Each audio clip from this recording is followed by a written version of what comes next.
నమస్తే, నా ప్రేక్షక దేవుళ్ళందరికీ హృదయపూర్వక నమస్కారాలు. ప్రతి మనిషి జీవితంలో ఫస్ట్ మా 60 సంవత్సరాల అనుభవంలో మాకు జరిగిన విషయాలు కొన్ని విషయాలు మీతో పంచుకోవాలి. ఊర్లో పొలం పనులు చేస్తున్నప్పుడు కరసాద నేర్చుకున్నాం. కరసాద నేర్చుకున్నప్పుడు బండలేపాం. అంటే మనకి ఆహారం పని చేస్తే డబ్బులు వస్తాయి అనే పని మనకు నచ్చింది, ఫ్యామిలీ కోసం చేయాలి. కానీ మన నచ్చిన పని అంటూ ఒకటి చేస్తూ ఉండేవాళ్ళు. కానీ కరసాదం వేసినందువల్ల ఫైట్లో ఉపయోగపడింది. బండ్లు లేపినందువలన ఈ ఊర్లో ఉండకూడదు, ప్రపంచానికి బయటికి వెళ్ళాలని ఆలోచన వచ్చింది. అలాగే సినిమా ప్రపంచంలోకి వెళ్ళాం. ఫైటర్గా చేస్తున్నాం, మేము యాక్ట్ చేస్తామన్నాం. ఫైటర్గా ఎందుకు భోంచేస్తున్నాం, డబ్బులు ఇంటి రెంట్ కట్టడానికి. యాక్టింగ్ అనేది మన కోరిక.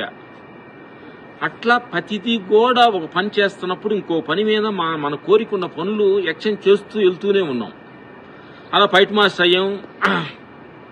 ఫైటర్ అయిన తర్వాత ఫైట్ మాస్టర్ అయ్యాం. ఫైట్ మాస్టర్ అయిన తర్వాత ఇంకేం చేద్దాం, ధ్యానం చేద్దాం, మెడిటేషన్ చేద్దాం, గురువుల దగ్గరికి వెళ్దాం. ఇట్లా ప్రతిదీ కూడా ఎక్స్చేంజ్ వెళ్తూనే ఉంది. ప్రతిదీ కూడా మా జీవితంలో నేర్చుకుంటూనే ఉన్నాం. నా మిత్రులారా, మీకు జీవనోపాధం గడవడానికి కోసం మీ పని చేయండి. కానీ నీ నచ్చిన పని పెయింట్, ఏదో నీకు నచ్చింది మ్యూజిక్, డాన్స్, ఏదో నచ్చిన పని చేస్తూ ఉండండి. దాని నుంచే ఇంకోటి పుట్టుద్దని సత్యాన్ని చెప్తూ సెలవు తీసుకున్నాం. Bye bye.